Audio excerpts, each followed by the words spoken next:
कोलकाता का Saint Mary Sacred Heart church, जो church के अलावा नन हॉस्टल भी था।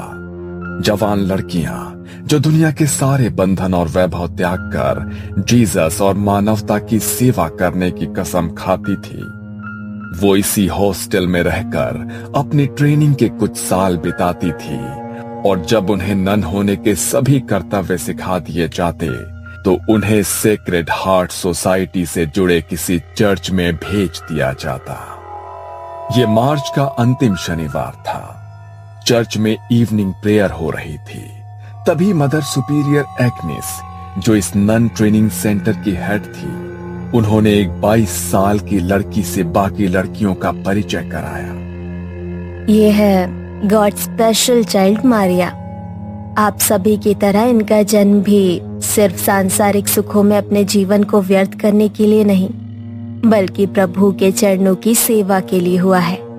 यह हमारे साथ इसी चर्च में रहेंगी। मदर एग्नेस ने अपनी तरफ से नन मारिया का इंट्रोडक्शन दे दिया था, लेकिन मारिया के चेहरे पर गहरी उदासी की परत चढ़ी दिखाई देती थी। उसने न किसी से नजर मिलाई, न किसी को देखकर कोई भाव उसके चेहरे पर आया। बस जैसे ही मदर एग्नेस ने अपनी बात खत्म की, वो चुपचाप अपने कमरे की ओर निकल गई। ये लड़की तुमको कुछ अजीब नहीं लगा? मुझे तो ऐसा लगा जैसे उसे जबरदस्ती इधर भेजा है। पता नहीं, उसकी आंखों में कुछ है। I can feel it. Mother Agnes ने तुम्हारा बात सुना तो प्रॉब्लम हो जाएगा। बाद में देखते हैं। अगर ऐसा कुछ होगा तो वो खुद बोलेंगी ना। तुम क्यों अपना मूड खराब करता है? मोनिका के कहने पर उसके ही कमरे में रहने वाली रोमा चुपचाप अपने कमरे में लौट गई थी। लेकिन अभी भी मारिया का वो सपाट चेहरा, गहरी भीतर धसी आंखें उसके मन में कौंध रही थी। अगले दिन सवेरे प्रेयर के समय रोमा ने महसूस किया कि वो सबसे पीछे खड़ी हुई कुछ और ही बड़बड़ा रही है, जैसे वो इस प्रेयर से बचने की कोशिश कर रही हो। रोमा दबे पांव मारिया के नजदीक जाकर खड़ी हो गई और उसके मुंह से निकल रहे शब्दों को समझने की कोशिश करने लगी। मारिया कुछ अजीब सा बड़बड़ा रही थी, जो स्पष्ट तो बिल्कुल भी नहीं था, लेकिन रोमा के शरीर में उसकी आवाज से झुरझुरी सी दौड़ने लगी थी, क्योंकि मारिया किसी आदमी की दोहरी आवाज में कुछ बोल रही थी। कुछ तो अलग है इस लड़की में। मैं पता लगा कर रहूंगी आखिर इसका चक्कर क्या है। इसका दिमाग लगता है ठिकाने पर नहीं है। वैसे भी हम सबका यहाँ आने का कोई ना कोई कारण है। ये तो इतनी पढ़ी लिखी सुंदर है, कोई भी मिल सकता था इसको। यहाँ क्यों आई? रोमा के मन में कई सवाल थे, जिनके उत्तर जानने के लिए वो काफी परेशान थी। शाम को प्रेयर के बाद सभी अपने कमरे में सोने की तैयारी कर रहे थे, लेकिन रोमा ने आज कुछ अलग सोचा हुआ था। सबके सोने के बाद वो दबे पांव मारिया के कमरे की खिड़की पर पहुंची और अंदर झांक कर देखने लगी। लेकिन वहां का नजारा देखकर रोमा के रोंगटे खड़े हो गए थे। मारिया अंदर चेयर पर बैठी हुई थी, लेकिन वो चेयर पर ऐसे बैठी थी जैसे किसी ने उसके पूरे शरीर को मोड़ तरोड़ कर जबरदस्ती वहां बैठाया हो। उसके हाथ पैर बुरी तरह से गुथे हुए थे, गर्दन दूसरी ओर थी। ऐसा लगता था वहां कोई इंसान नहीं, रबर की गुड़िया पड़ी है।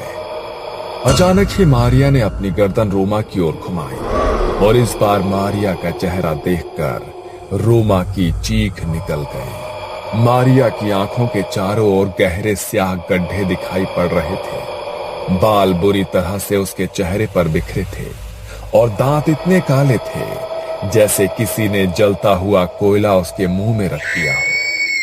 रोमा की दिल दहला देने वाली चीख सुनकर मदर एग्नेस और बाकी लड़कियां दौड़कर वहां पहुंच गई। रोमा जमीन पर पड़ी हुई थी और उसकी सांसें उखड़ रही थी। तुम यहाँ क्या कर रही हो? क्या हुआ है?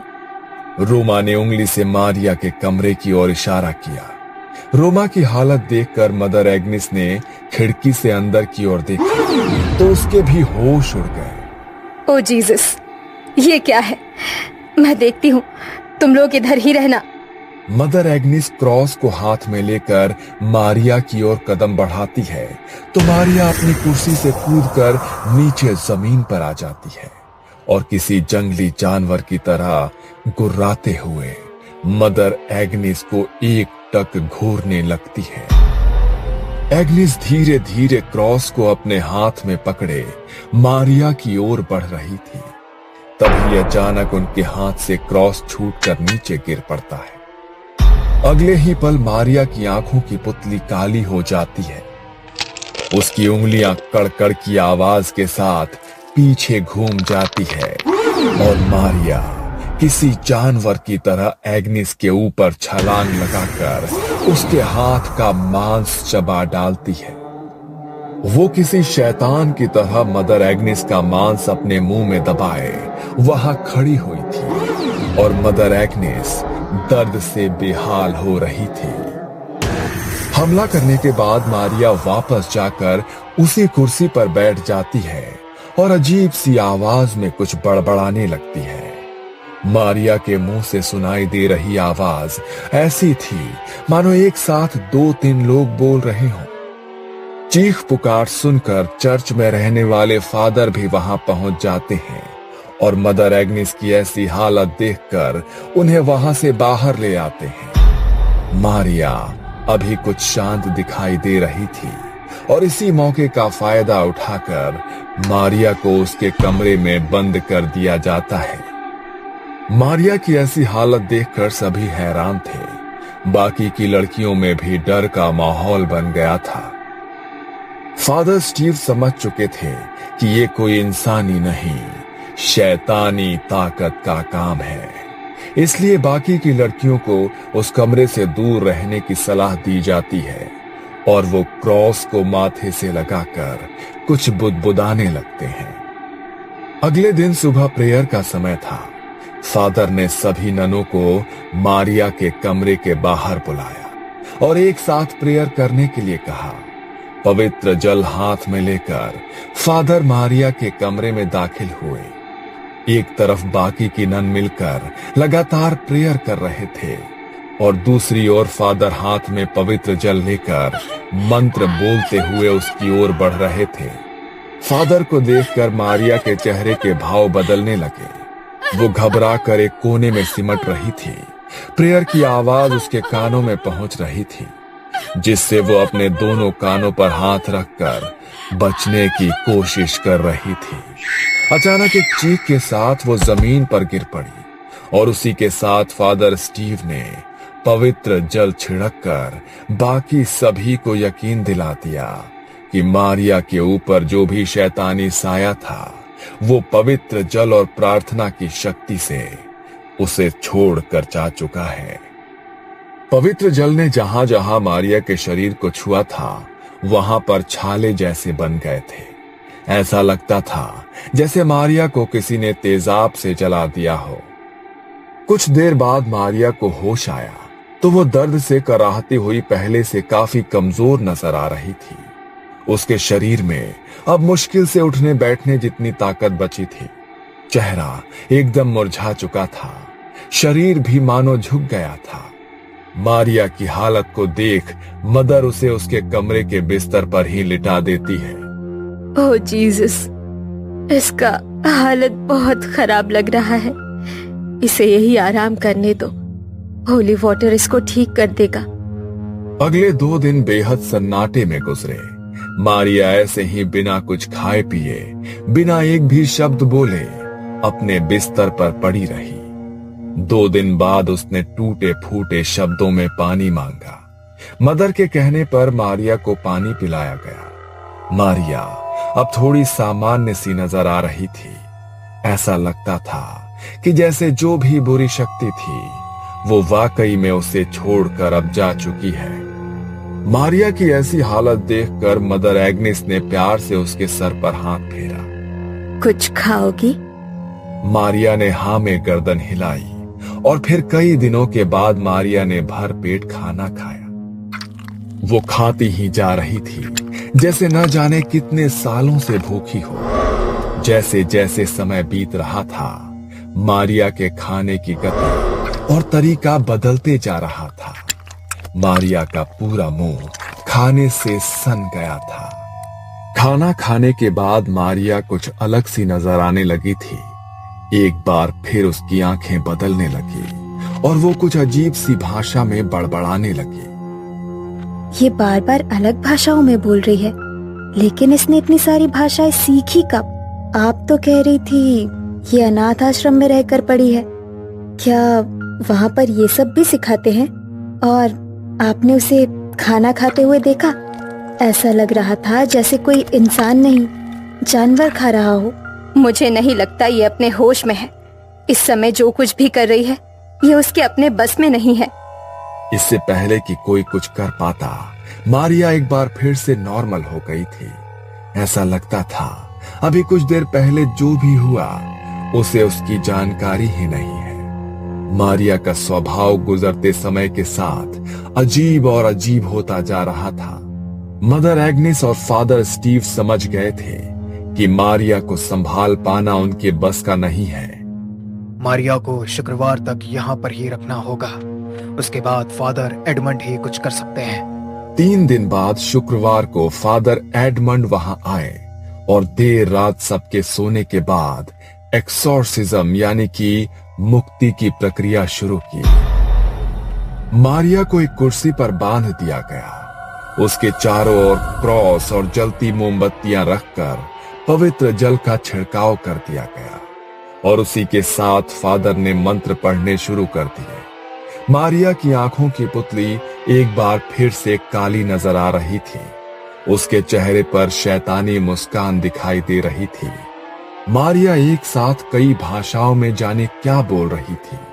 कभी उसके मुंह से नन्हे बच्चे की आवाज सुनाई देती, तो कभी किसी आदमी की कड़कती आवाज कानों में पड़ती। जैसे जैसे फादर मंत्र पढ़ते जा रहे थे, मारिया अब गुस्से में दिखाई देने लगी थी। अचानक ही मारिया जोर से चिल्लाती है और उसी के साथ उसके आसपास लगी सभी मोमबत्तियां एक साथ बुझ जाती है। और तभी फादर देखते हैं कि जमीन पर रखे क्रॉस और मारिया के बीच की जमीन फटने लगी है। मारिया बुरी तरह से चीख रही थी। उसकी चीख की तेज आवाज किसी के भी बर्दाश्त से बाहर होती जा रही थी। अचानक ही मारिया का शरीर बुरी तरह से अकड़ने लगता है और उसी के साथ मदर एग्नेस की आंखों का रंग भी गहरा काला पड़ जाता है। मुझे छोड़ दो, मैं बताती हूँ, सब बताती हूँ। ये सब 1 साल पहले शुरू हुआ था। मारिया एक नन कभी बनना ही नहीं चाहती थी। वो तो शादी करके अपना हैप्पी लाइफ स्टार्ट करना चाहती थी। ये हर संडे को सिटी चर्च में आकर प्रेयर में अपनी आवाज में गाने गाकर सुनाती थी। मारिया जैसी सुंदर और खुशमिजाज लड़की को देखकर उस चर्च के यंग फादर नील का दिल उस पर मचलने लगा। नील ये भूल गया था कि उसने चर्च के लिए अपना जीवन समर्पित करने की कसम ली है। धीरे धीरे दोनों के बीच बातें शुरू हुई और जवानी के आवेग में ये दोनों रिश्ते में आ गए। मारिया और नील दोनों के लिए इस रिश्ते को सबके सामने लाना असंभव था, क्योंकि एक फादर उम्र भर कुंवारे रहने की कसम खाता है। अगर ये बात सोसाइटी में किसी को भी पता चलती तो बहुत बड़ा तमाशा होता। चर्च की रेपुटेशन खराब होती सो अलग। इसीलिए वो अब अपनी गलती सुधारना चाहता था। उसी दिन मारिया जब चर्च में प्रेयर के लिए आई तो उसने बताया कि वो 4 महीने की प्रेग्नेंट है। फादर नील के पैरों के नीचे से जमीन निकल गई थी। वो कुछ भी समझने की हालत में नहीं था। वो उस बच्चे को एक्सेप्ट नहीं कर सकता था और मारिया जिद पर अड़ी हुई थी कि वो अपने बच्चे को दुनिया में लाकर ही रहेगी। जब बातों से मारिया नहीं मानी तो नील ने मुझे सारी बातें बताई और मदद मांगी।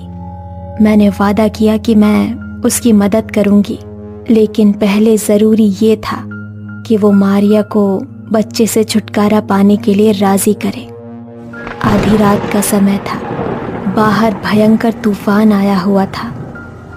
मारिया को प्रसव पीड़ा शुरू हो चुकी थी और ऐसी हालत में सिटी चर्च में सिर्फ 3 लोग मौजूद थे, फादर नील, मारिया और नर्स जूली।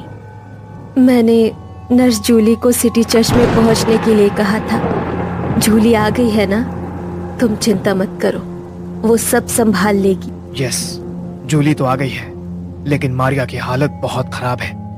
मुझे कुछ समझ नहीं आ रहा, अगर उसे कुछ हो गया तो। मारिया की डिलीवरी समय से पहले कराने के लिए हमने धोखे से दवाइयाँ दी है। ऐसी कंडीशन में मरीज की हालत बिगड़ती ही है। इस समय तुम अपनी रेपुटेशन की चिंता करो, मारिया की नहीं। और अगर मर जाएगी ना तो अच्छा ही है, तुम्हारे लिए रास्ते का रोड़ा अपने आप साफ हो जाएगा। रात के तकरीबन 2 बजे बच्चे का जन्म हुआ। तब तक मैं भी सिटी होली चर्च पहुंच गई थी। मारिया की हालत खराब थी। आपका बच्चा पैदा होते ही चल बसा। I am sorry. नर्स के इतना कहते ही मारिया चीख चीख कर रोने लगी। मैंने नर्स को इशारा किया और वो बच्चे को लेकर चर्च के पीछे बने कब्रिस्तान में आ गई। नील मारिया को संभालने की कोशिश कर रहा था और उसी क्षण हम दोनों ने मारिया के जीवित बच्चे को गड्ढा खोदकर दफना दिया। हमें लगा था कि ये सब भी उस बच्चे के साथ हमेशा के लिए दफन हो गया, लेकिन कहते हैं ना, सच्चाई चाहकर भी छिपती नहीं है। मारिया को बदहवासी से रोते देख नील अपने आपे से बाहर हो गया। अरे क्या रोना धोना लगा कर रखा है तुमने? अगर जिंदा भी रहता तो क्या मिल जाता तुम्हें? अब तुम भी सुकून से जियो और मुझे भी जीने दो। कभी सोचा भी है कि अगर मैंने ये फैसला ना लिया होता तो जिंदगी बर्बाद हो गई होती हम दोनों की। तुमने क्या किया मेरे बच्चे के साथ? सच सच बताओ, कहीं ऐसा तो नहीं उस नर्स ने झूठ बोला मुझसे? हाँ, झूठ बोला हमने तुमसे। अब बेहतर होगा कि तुम अपने मुंह पर ताला लगा लो। मारिया घंटों तक रोती चिल्लाती रही, लेकिन अब कुछ नहीं किया जा सकता था। मारिया जानती थी फादर नील सबकी नजर में एक संत है। वो चीख चीख कर भी अपनी सच्चाई बताएगी तो भी कोई भरोसा नहीं करेगा। और वैसे भी अब इस सच को साबित करने के लिए उसके पास कोई सबूत भी नहीं था। मारिया अब खामोश सी हो गई थी। दिन भर किसी से बात करने वाली मारिया अक्सर रात में कब्रिस्तान में जाकर चीख चीख कर रोया करती थी। फिर उसने कब्रिस्तान जाना छोड़ दिया। एक रोज मेरे पास फोन करके मारिया ने कहा कि वो नन बनना चाहती है। शुरू में मैंने उसे समझाने की कोशिश की, लेकिन वो मानो अपनी जिद पर अड़ गई थी। नील के धोखे ने उसे बुरी तरह से तोड़ दिया था और अब वो इस संसार में किसी के साथ भी नाता रिश्ता नहीं रखना चाहती थी। और फिर मैं उसे अपने साथ यहाँ ले आई। कॉल नील, वरना ये मारिया जाएगी। फादर कुछ मंत्र पढ़ते हैं और मारिया के ऊपर हॉली वाटर की कुछ बूंदें छिड़क देते हैं। मारिया खुद को अपने बच्चे की मौत का जिम्मेदार समझ रही थी। उस गिल्ट ने उसको भीतर से बिल्कुल खोखला कर दिया था। आधी रात को कब्रिस्तान में जाकर मरे हुए बच्चे को पुकारने के कारण शैतानी रूहों ने उसके शरीर पर कब्जा कर लिया है। इन रूहों में मारिया के नन्हे बच्चे की आत्मा भी शामिल है, जो अब अपना बदला लेना चाहता है। फादर ने एक्सॉर्सिज्म की प्रक्रिया को और भी तेजी से शुरू कर दिया। वो लगातार हॉली वाटर छिड़क कर मंत्र पढ़ रहे थे। बंद करो, बंद करो। चीखते हुए मारिया ने खुद का हाथ उल्टी दिशा में घुमा दिया। मारिया के हाथ की हड्डी टूट गई थी और उसी के साथ मारिया की दिल दहला देने वाली चीख सुनकर सभी का दिल दहल उठता है। कॉल नील। फादर नील को बुलाने का इशारा करते हैं और कुछ ही देर में फादर नील वहां पहुंच जाते हैं। नील को वहां पर देखकर मारिया डरावनी तरीके से जोर जोर से हंसने लगती है। नील घबराकर मदर एग्निस के पास आकर खड़ा हो जाता है। मुझे माफ कर दो मारिया, तुम बिल्कुल मत घबराना। फादर इस शैतानी रूह को तुम्हारे शरीर से जरूर दूर कर देंगे। फादर लगातार हॉली वाटर छिड़क कर मारिया का एक्सॉर्सिज्म पूरा करने की कोशिश कर रहे थे। अचानक ही मारिया अपनी गर्दन ऊपर की ओर उठाती है और उसी के साथ मदर एग्नेस और फादर नील का शरीर हवा में ऊपर उठने लगता है। बुझी हुई मोमबत्तियां एकाएक जल उठती है और उसमें से 2 मोमबत्ती जाकर मदर एग्नेस और नील के कपड़ों को आग लगा देती है। मारिया एक बार फिर से लड़खड़ाती जुबान में बड़बड़ाती है, एक पाप एक ही सजा। नील और मदर एग्नेस जमीन से इतनी ऊंचाई पर थे कि कोई चाहकर भी उनके शरीर से उठ रही आग की लपटों को बुझा नहीं सकता था। फादर के हाथों में पकड़ा हुआ हॉली वाटर उनके हाथ से छूटकर नीचे गिर पड़ता है और उसी के साथ मारिया की गर्दन एक ओर लटक जाती है। झुलसने के कारण मदर एग्नेस और फादर नील की मौत हो गई थी और मारिया, उसकी टूटी सांसें अभी भी बाकी थी। मारिया को तुरंत अस्पताल ले जाया गया और वहां पर कुछ दिन बिताने के बाद वो स्वस्थ हो जाती है। यूं तो फादर एडमंड ने आज तक बहुत से एग्जॉर्सिज्म किए थे, लेकिन उनके चर्च में किया हुआ यह पहला एग्जॉर्सिज्म था जो किसी नन के ऊपर हुआ था और जिसमें 2 जान भी चली गई थी। सिटी हॉली चर्च और सेक्रेड हार्ट चर्च को इस घटना के बाद बंद कर दिया गया, लेकिन मारिया और फादर एडमंड के लिए ये एक बुरा सपना बन गया जो आज भी उन्हें रातों को सोने नहीं देता।